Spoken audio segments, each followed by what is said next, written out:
Chiautamtare eka wasu eka chati TK zamanyika eka asi mufunge ndakakure chifarira bhora asi nokuda kwemangoma ndatore madhora muko mastisi chisamero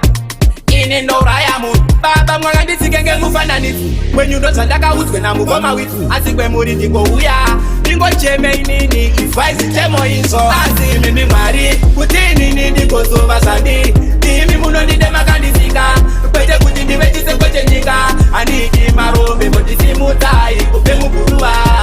imbondidaire makuruwani ndiri kude kuti namoindisiye isanditere kunge mumasidaniaibvira mgodzo dzinodzira asi nerimwe zuva imi muchavhura nzira dzedzamakaita kuna sauro ziya imbondipai mukana ndimbouvhiyavhiya apa pemuri ndinokumbire kuti laifi iite ota ingawani chifuma kavaite kamusocha itai kuti ngoma ritenderere pageto paye mustudio andarepotari kuti inini ndigozova zvandiri imi munondide makandisika kwete kuti ndive chiseko chenyika handidi marombe mbondisimudzai kubve muguruva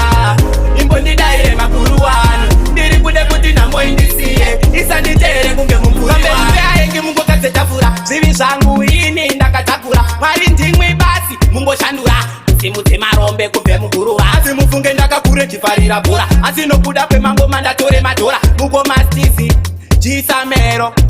ine ndouraya munhu baba mwakanditsike ngemufananidzo kwenyundo dzandakaudzwe namukoma witu asi kwemuri ndingouya ndingocheme inini ifaizi chemo izvo asi mimi mwari kuti inini ndigozova zvandiri ndimi munondide makandisika kwete kuti ndive chiseko chenyika handidi marombe mbondisimudzai kubve muguruva